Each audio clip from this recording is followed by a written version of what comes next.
ဟိုးရှိရှိတော့အရန်စင်းရဲတဲ့မုတ်ဆိုးမတယောက်ရှိတယ်။သူ့မှာရုပ်ချောပြီးသဘောကောင်းတဲ့သမီးတယောက်ရှိတယ်။ဒီနေ့တော့နေရောင်ထဲမှာလှန်ထားတဲ့ထမင်းပန်းကိုငှက်ချောက်ပေးဖို့အမေကသမီးကိုခိုင်းတယ်။အဲဒါကြောင့်သမီးလည်းဘဲနားမှာထိုင်ပြီးတော့ငှက်မောင်းနေလိုက်တယ်။ထမင်းချောက်ခံနေမှာထူးဆန်းတဲ့ငှက်တစ်ကောင်ဘန်းစီကိုပြန်လာတယ်။အဲဒါကကြီးတစ်ကောင်ပါ။ဒါပေမဲ့ရွှေရောင်ငှက်မွေးနေတယ်။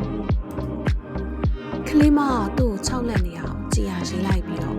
အေးစစ်စစ်ပဲထမင်းဆက်စားနေတယ်။မိန်းကလေးကစတင်ကိုကြွေးတော့တယ်။တနာစရာအမေထမင်းကသူ့အတွက်တန်မိုးရှင်လောနဲ့ရွှေကြီးကကျင်ကျင်နာနာကြည့်ပြီးပြောတယ်။မိန်းကလေးမင်းကိုထမင်းပို့ပေးပါမယ်။နေအဝင်မှာရွာပြင်ကမကြီးပင်ကြီးစီလာခဲ့။တခုခုမင်းကိုပေးမယ်။အဲ့လိုပြောပြီးကြီးကပြန်ထွက်သွားတယ်။နေဝင်တော့မိန်းကလေးကမကြီးပင်စီသွားပြီးတစ်ပင်ပေါ်လမ်းကြည့်လိုက်တယ်။တစ်ပင်ထိပ်မှာရွှေရောင်အိမ်တစ်လုံးရှိနေအောင်အားသင့်စရာပဲမြင်လိုက်ရတယ်။အိမ်ထဲကနေကြီးကလှမ်းကြည့်ပြီးပြောတယ်။အော်လာပြီလားတက်ခဲ့ပါ။ဒါမဲ့မင်းကိုလှေကားရင်ပေးရမယ်။ရွှေလှေကားလားငွေလှေကားလားကြေးလှေကားလား။ကျမကဆင်းရဲတဲ့မိန်းကလေးပါကြေးလှေကားပဲတောင်းဆိုတင်ပါတယ်။ဒါပေမဲ့အံ့ဩစရာပဲကြီးကရွှေရောင်လှေကားကိုချပေးလာလို့မိန်းကလေးကကြီးရဲ့အိမ်စီကိုအဲ့ဒီလှေကားနဲ့တက်သွားလိုက်တယ်။ငါနဲ့တူထမင်းစားပါလို့ကြီးကဖိတ်တယ်။ပြီးတော့ရွှေပကံနဲ့စားမလားငွေပကံနဲ့စားမလားကြေးပကံနဲ့စားမလားလို့သူဆက်ပြောတယ်။ကျမဆင်းရဲတဲ့မိန်းကလေးပါကြေးပကံပဲတောင်းဆိုပါမယ်။ဒါမဲ့အံ့အားသင့်စရာပဲကြီးကရွှေပကံကိုယူလာပေးပြီးစားစရာတွေကလည်းတိတ်အရသာရှိတယ်။မိန်းကလေးကထမင်းစားပြီးတော့ကြီးကပြောတယ်။မင်းကလိမ်မာတဲ့ကလေးမှပဲ။ငါမင်းကိုငါနဲ့တစ်သက်လုံးနေစေချင်တယ်။ဒါမဲ့မင်းမေကမင်းကိုဘလို့အပ်ပါတယ်။ဒါကြောင့်မမောင်ခင်မင်းကိုပြန်ခိုင်းပါမယ်။ပြီးတော့အိတ်ခမ်းထဲဝင်သွားပြီးတစ်တာအကြီးတစ်လုံးအလက်တစ်လုံးအသေးတစ်လုံးနဲ့ပြန်ထွက်လာတယ်။ဒီလေးကတစ်လုံးရွေးပြီးအမေကိုပေးလိုက်လို့သူကပြောတယ်။သမီးကအဲ့လောက်ကြီးလဲတန်ဖိုးမများပါဘူးလို့မိန်းကလေးကပြောလိုက်တယ်။တစ်တာအသေးလေးနဲ့လုံလောက်ပါပြီလို့မိန်းကလေးကပြောလိုက်ပြီးတော့ကြီးကိုကျေးဇူးတင်ကြောင်းပြောအပင်မောကဆင်ပြီးအိမ်ကိုပြန်သွားခဲ့တယ်။အိမ်ပြန်ရောက်တော့မိန်းကလေးကအမေကိုဘူးလေးပေးလိုက်တယ်။တူတူဖွင့်ကြည့်တော့ဘူးထဲမှာတန်ဖိုးမဖြတ်နိုင်တဲ့ပရမ ्या တွေအများကြီးတွေ့လိုက်ရလို့အံ့အားသင့်သွားကြရတယ်။သားမီးညောက်လည်းချမ်းသာသွားပြီးစီးစိမ်တွေနဲ့နေသွားကြရတယ်။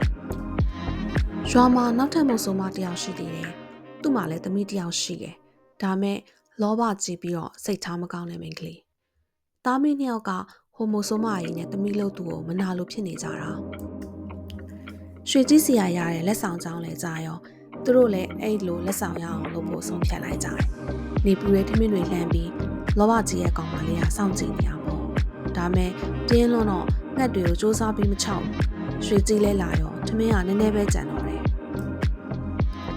ဒါမဲ့ကြီးလဲကြံတော့စားလိုက်ရောလောဘကြီးရဲ့ကောင်မလေးကအော်တယ်။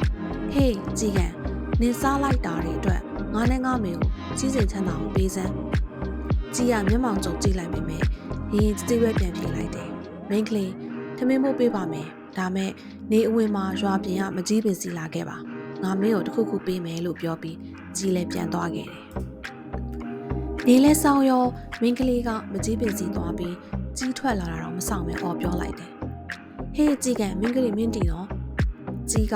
ပရင်းကနေခေါင်းပြူလာပြီးမေးတယ်။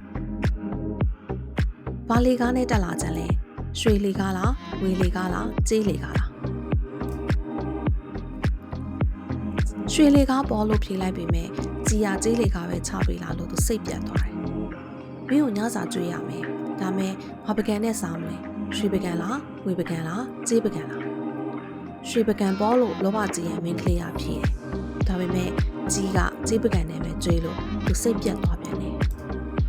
ဟင်းတွေကအရသာရှိပေမဲ့နည်းနည်းလေးမို့လောဘကြီးရဲ့ကောင်မလေးစိတ်ပြတ်နေတယ်။နောက်ပြီးကြီးကတစ်တာကြီးတစ်တာလက်တစ်တာငယ်တွေိုင်ထွက်လာပြီးမိန်းကလေးကိုပြောတယ်။ဒီတစ်တာတွေထဲကတလုံးရွေးပြီးမင်းမေကိုပေးလိုက်ပါ။မိန်းကလေးကအကြီးဆုံးကိုရွေးပြီးကျေးဇူးတင်စကားတော့မပြောဘဲတစ်တာကြီးနဲ့ခက်တစ်ပင်မောကဆင်းသွားခဲ့ပါတယ်။အိမ်လဲပြန်ရောက်ရောတာမီနှစ်ယောက်ဝမ်းသာအားရတစ်တာကိုဖွင့်ကြတာ။ဒါပေမဲ့စိတ်ပြက်စရာပါပဲ။ကြောက်စရာကောင်းတဲ့ငွေကြီးပဲတစ်တာတွေကထွက်လာတယ်။ငွေကြီးက ဒေါသတကြီးဟောက်လိုက်ပြီးအိမ်ထဲကနေရှော့ကနေထွက်သွားခဲ့ပါတော့တယ်ပုံမြင်လေးကတော့ဒါပါပဲကွယ်